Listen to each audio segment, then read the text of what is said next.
Hey guys, coming to the series premiere of American Crime Story, The People vs. O.J. Simpson, Episode 1, From the Ashes of Tragedy. Now, I was very worried about this show. I really was, because of the fact that you guys know that Ryan Murphy, the fact that Ryan Murphy was going to be the one doing this show.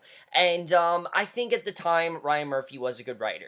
Glee, and American Horror Story, the first 2 seasons of Glee, I still think are great. The first 3 seasons, that's great TV. It really is. I've rewatched Glee sometimes. The first 3 seasons are really great. The last 3 really aren't as good, but the first 3 seasons really are great. And the first 2 seasons of American Horror Story were really solid. Recently, though, when Ryan Murphy writes a show, he has all these ideas clearly that he wanted to explore, and he throws like a million different things, you puts a million different characters in, and makes his shows very rushed and just very messy, and isn't really to capture what he really wants to do. So that was my main thing with American Crime Story. I was worried this show was going to be very over the top and very cheesy because, like I said, I just don't think Ryan Murphy is that great of a writer anymore. He's committed himself to too much. He's doing way too many things. I think he has so many ideas, and they just don't go together because he's clearly trying to focus on like 3 shows at once. However, American Crime Story is not written by Ryan Murphy, and I have to say that this premiere blew me out of the water. Guys, this was an amazing series premiere.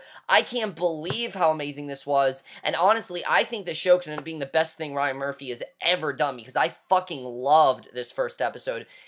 Something that's great about the show, and I will get to that when we talk about writing, is that Ryan Murphy doesn't write this show. But I think they really got down every side of this crime. But let's get in this episode because it was amazing. There's so much to love about it, and let me just get started. So, I love the way this episode starts. We see footage and we hear audio all about an attack, but it has nothing to do with O.J. Simpson. It's all about an attack. The police attacked a black man named Rodney King, and they started race riots. And this becomes a very important subject later in the episode. We will definitely get into that, but definitely very interesting stuff here, Rodney King. If you guys know, Rodney King was this black man that most people think was unjustly, physically and mentally abused by policemen, and that's still something that's going on today. Things like Trayvon Martin or cases like that, cases where you have black men who people think are unjustly beaten up, and definitely it's a subject that they're going to do in the show, and I really like that. So we then see a time jump to 2 years later, and then see a man staying outside of a limo, and we see O.J. Simpson walks out of his house, and he tells the man that he's sorry, he's late, he overslept, and had to take a shower, and the weirdest part about this is that it's 11 o'clock at night. That's why this is very strange. I mean, he's saying all these things, but it's 11 o'clock at night, keep in mind. So he hopes that they can still make the flight. He gets into the limo, and the driver apologizes for staring before because he's never picked up a celebrity, and Simpson tells him that it's cool, and he recalls memory of the first celebrity he ever met, Willie Mays, that made him realize he wanted to be famous, and I thought that was a very good way to get into Simpson. Right away, I think we get everything with Simpson's character. We see that he's acting very shady, he's acting way too enthusiastic, and you can definitely tell that he's hiding something.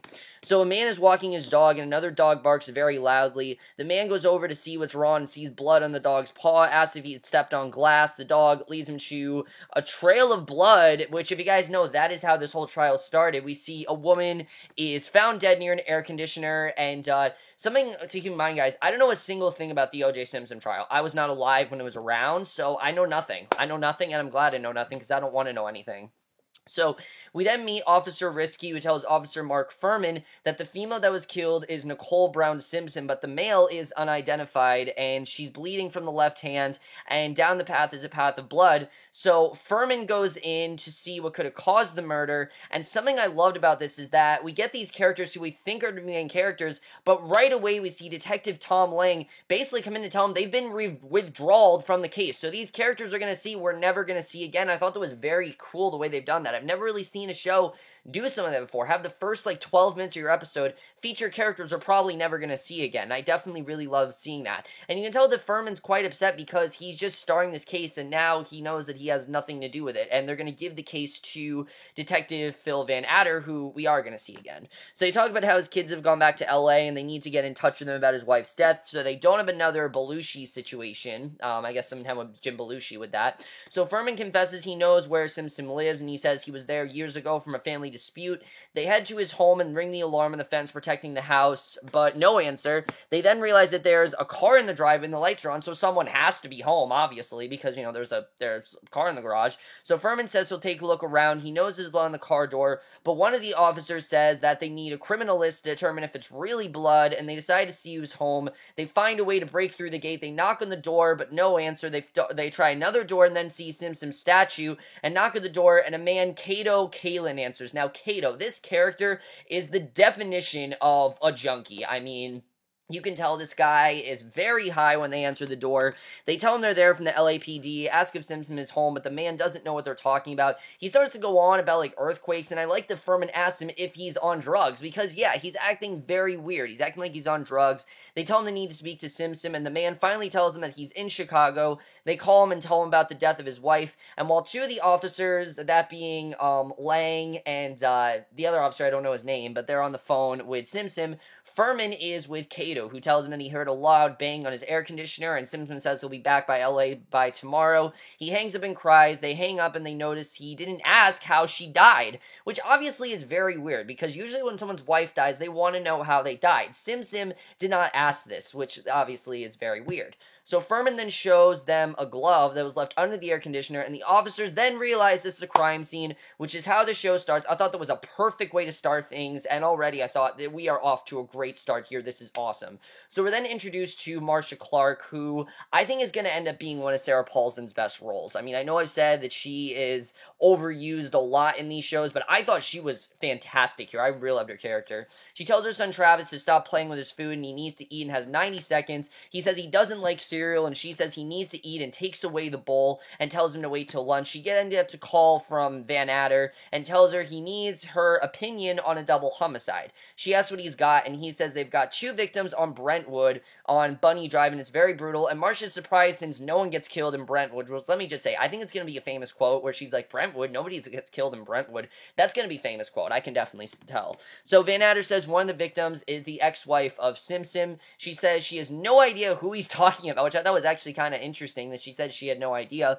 But then he reminds her of Simpson, and she's like, oh yeah, that guy. So he tells her all about the bloody path and the blood on the vehicle, as well as drops of blood leading into the house and 2 bloody gloves, and they match. So Marcia asks what they were doing at Simpson's, and he says that they were notifying a family member. They just didn't know that he turned out to be a suspect. They didn't think that was going to be possible. So she says it sounds like they have enough to arrest him, and this seems major. And Van Adder says nothing too crazy yet. They just want a search warrant and to prosecute his opinion, and she says to go get him. Pictures are taken of the crime scene, and someone placed a call on Nicole's phone, and it's her daughter. And it's probably one of the hardest scenes to watch in the episode, because it's her daughter. She's crying. She's not knowing where she is, doesn't know what happened, and it's really sad. I mean, just knowing that her daughter's there, not knowing that her mother was murdered, not knowing what happened to her, it's terrifying to think about, and it's really sad, and especially because it happened. I mean, it's traumatizing. It really is.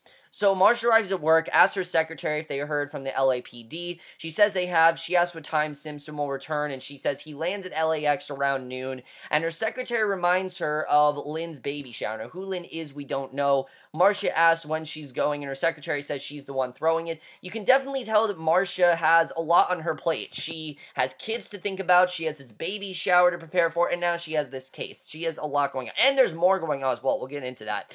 And she basically tells her she doesn't have time for this today, and to tell Gil Garcetti she will be right over. So Marcia goes over the information with the firm, and we found out that the man's name is Ronald Goldman, and he was 25 and was an active waiter, and left just before 10. They are unclear what the motive, Simpson's motive could be, because, he definitely is a suspect.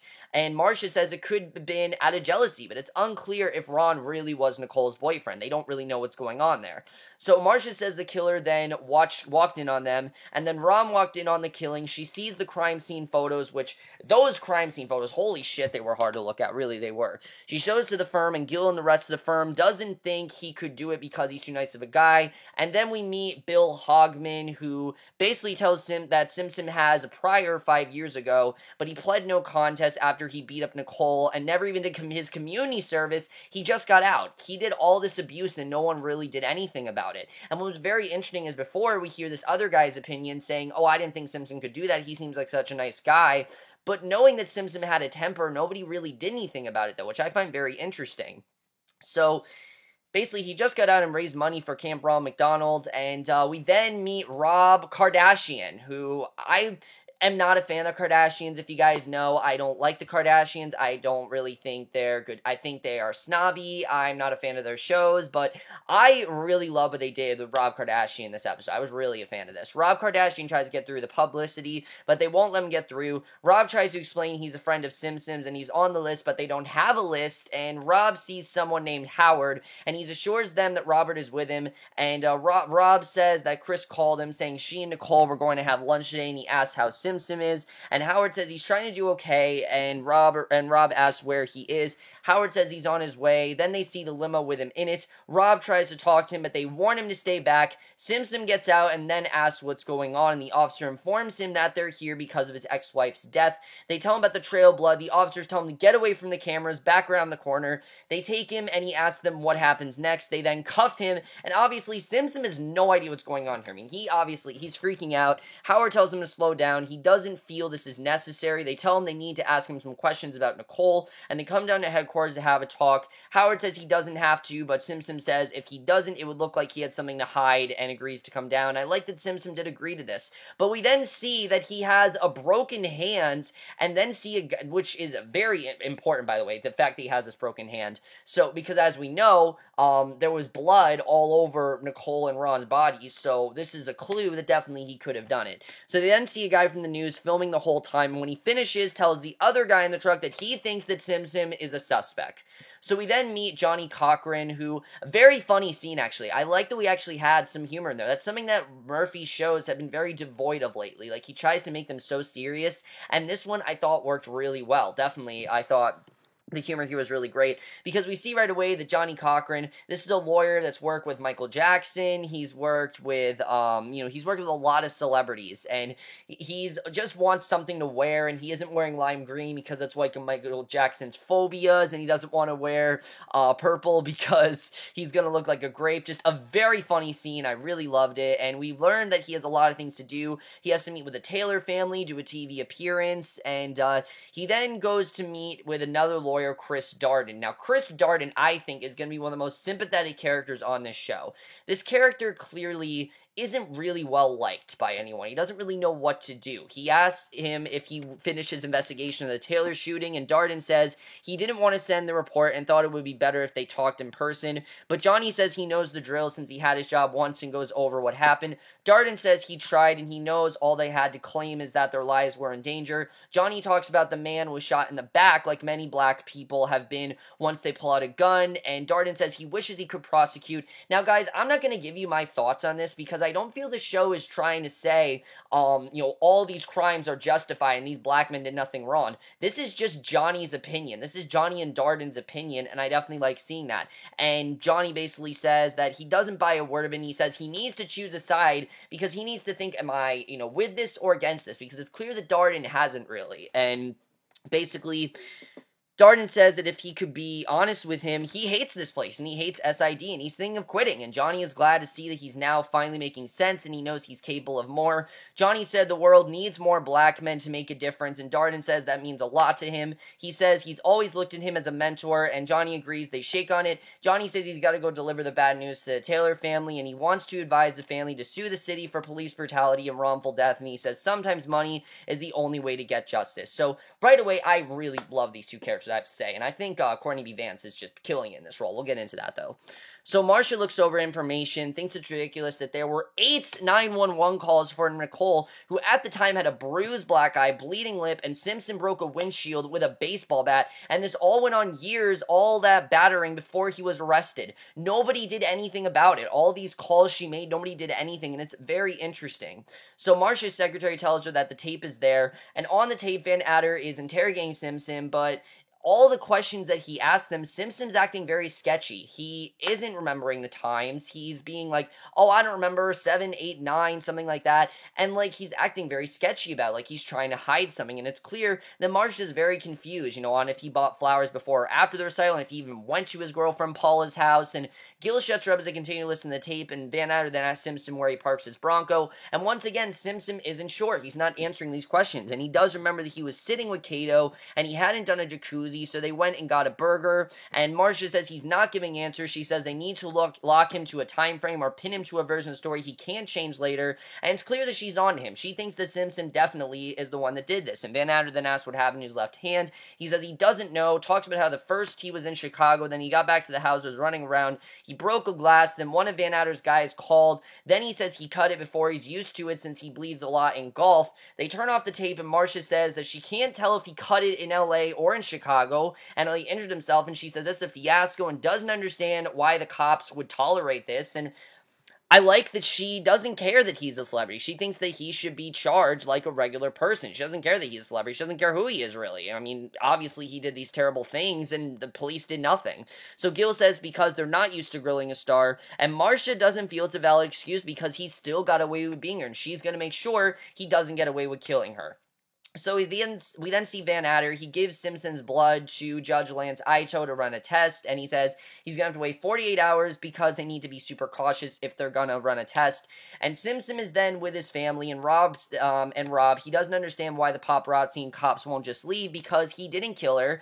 And I like that we got Simpson's side of this. You know, he really is obviously very upset about what's going on, and Kato asks Simpson if he needs juice, which of course was his nickname, and Simpson tells him to cut the shit. He's definitely not acting like a celebrity. It's kind of stripped him away. So someone named AC then comes by, who Simpson is upset at because he's very late. AC says he was stuck in traffic and gives them burgers. Kato asks if there's a lot of people out there still, and we realize Simpson lied about going to get burgers. It didn't actually happen. He kind of just fabricated this story because it's clear he's hiding something bigger. So Simpson asks who called, his friends left him a message, and basically he's told that he's on TV, and we see the shot of him in cuffs, and Simpson says it pissed him off because he was only handcuffed for 5 seconds, and they have no other footage of him.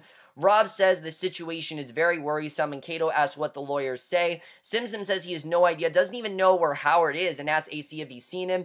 AC says he couldn't find him. Simpson says to do so, and Rob tells him to calm down. A woman asks Rob if he's a lawyer, and he says he used to be, but not for criminals. And Rob asks Simpson if it's impolite to ask. He asks what Howard's game plan is, and Simpson says he doesn't know, and Rob asks why he let him get cuffed, and Simpson says that's what he's talking about, and now it's all over TV, and Rob asks why he let him get interviewed, and Simpson says whatever they ask him, he talked to them because he told them he had nothing to hide, and he says he has nothing to hide. So Rob asks why he was in there alone, and Simpson says he doesn't know, and says these are good questions, and Simpson asks if he's saying he needs a new lawyer, and Rob says he's saying his lawyer should be there, which obviously he's not, and we see his children come in crying, tells him he's going to take care of things, and we then meet attorney Rob Shapiro, who is with his wife and friends and talks about, and I love the way this starts, he talks about this case with Marlon Brando and everything, and then he's told that he has this emergency call, and his wife is upset because they have tickets to the premiere of I Love Trouble, and Shapiro says he wants to say hi to Mike Ovitz first,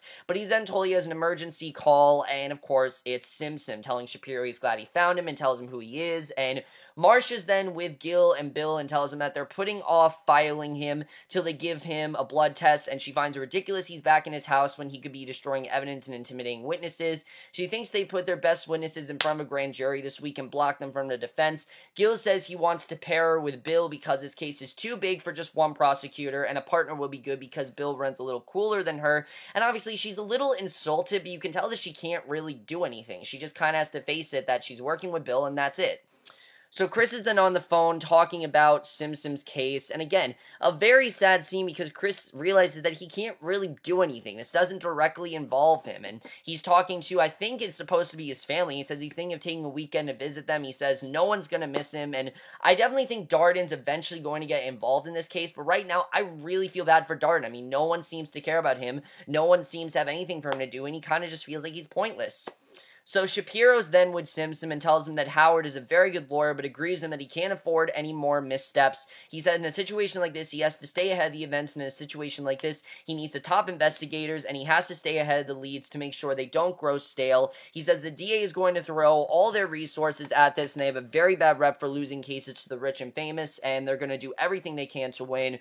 Rob says Simpson has a very good relation with the cops, and they come over for tennis sometimes, and even pool parties Saturday nights, and that's probably part of the reason why no one's done anything about Simpson, because he has such a good relation with the cops, and the cops trust him. That's probably why, which I found all that very interesting, let me just say. So Rob says that they've been friends forever. When Chris and him broke up, Simpson was there for him every night, and he'd do anything for him. Shapiro, and basically Shapiro puts Rob on the case. He's going to have Rob help him because obviously he was a lawyer. He's not anymore, but he wants Rob to help him out because he knows Simpson better than anyone. So Shapiro says there's one final thing he needs to talk to Simpson about privately, and I love this scene here. Rob leaves the room. Shapiro says anytime he takes on a new criminal case, he always asks the client a question. He says he won't be judgmental, but he thinks it's critical the attorney and the client are truthful with each other, so anything he tells him is completely confidential and will never leave this room. And he asks Simpson straight out if he did it, and he says he didn't, he loved her, and I don't really know. I mean, something I do want to tell you guys, though, is that the show is not really about did Simpson did it, rather than, should we, it's not did Simpson did it, it's what was Simpson's reason if he did do it, what could he have done, what did he say, what was his part of all this. I mean, they really, I think, just got everyone's points in there. So Marcia's then with her lawyer, who tells her soon-to-be ex-husband Gordon isn't accepting the terms, and knowing that Marcia's going through that, she has kids at home, she has a baby shower planned, and she's on the Simpson case is crazy, and it really, I think, makes Marcia a much more sympathetic character.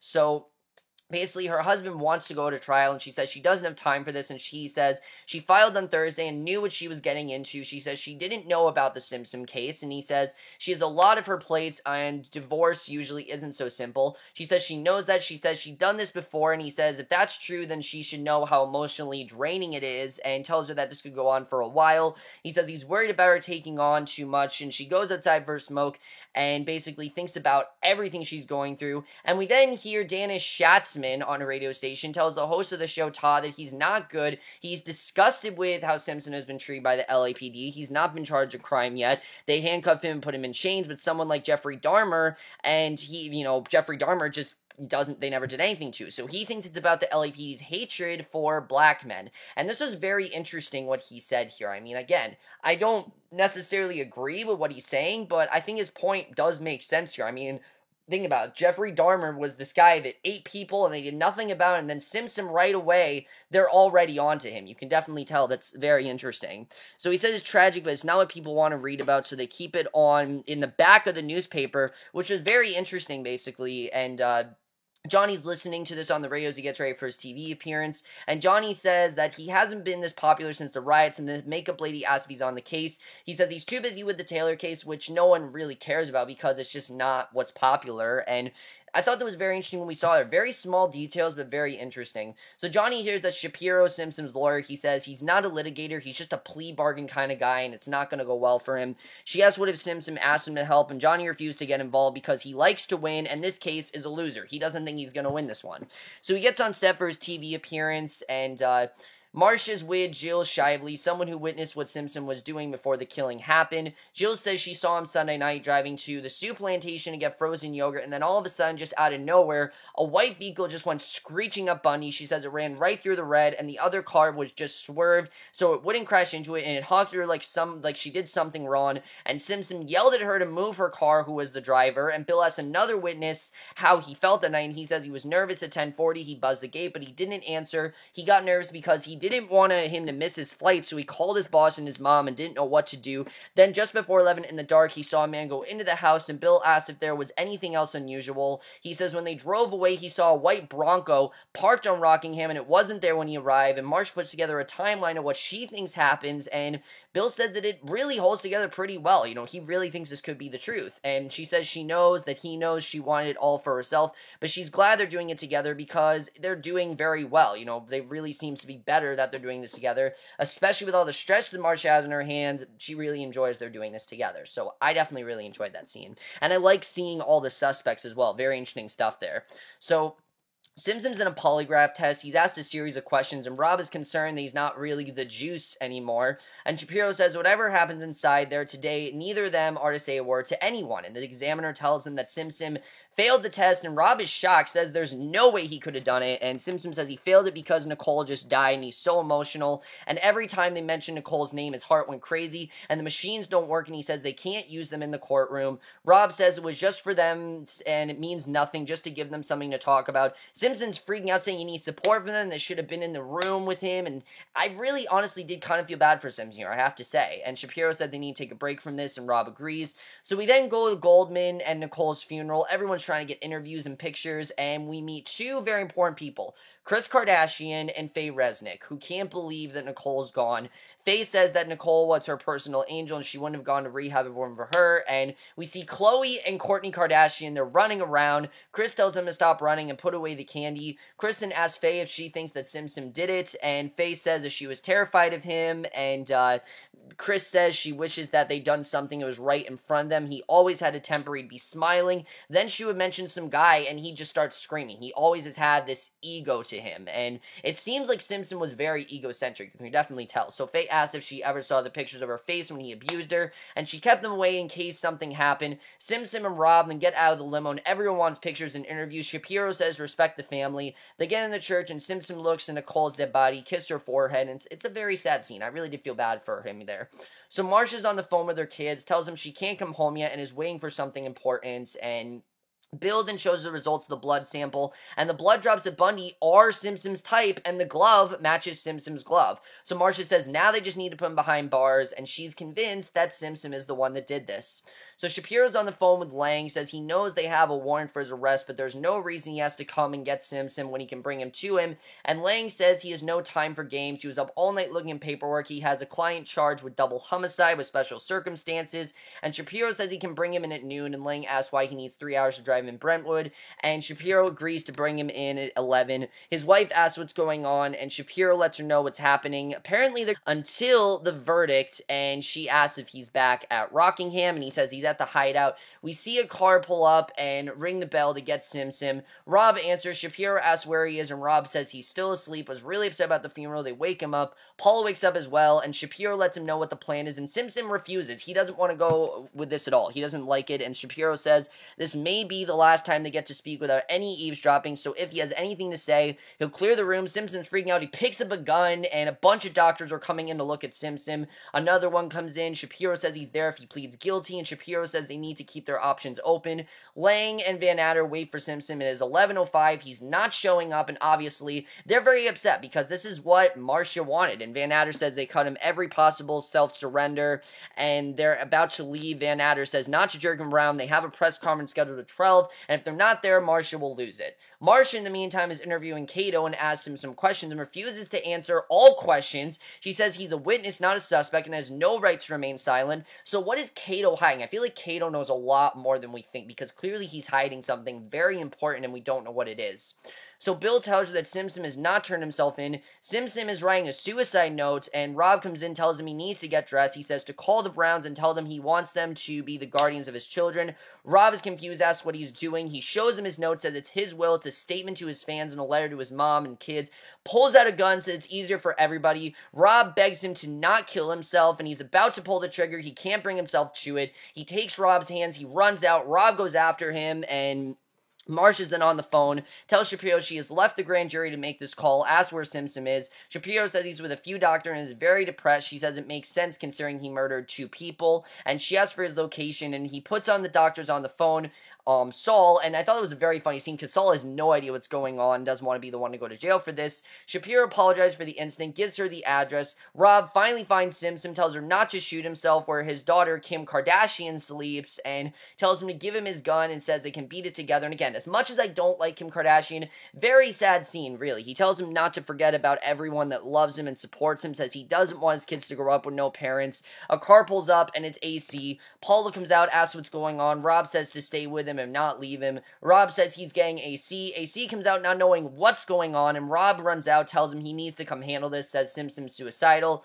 We see a police car pull up to get Sim Sim. Officers arrive for his arrest. Shapiro says to come in and they intend to fully cooperate and tells Rob to get him, but when Rob comes back, he's not there. He's gone, and Shapiro says they need to find him. They all go looking for him. Paula tells Rob, him, and AC went out back, and he realizes that the Bronco is gone. Gil finds out Sim Sim ran away. Marcia says they're gonna look like morons. We see the Bronco that AC and Sim Sim are in, and that's how the episode ends. So overall, guys, I was so impressed by this premiere. I can't get over how great this show really is. And without a doubt, one of the things that works so well about this show is the cast here. Oh my god, the cast is so great. There's not a single bad person in this cast. I think everyone was really great. Let's talk about Cuba Gooding Jr.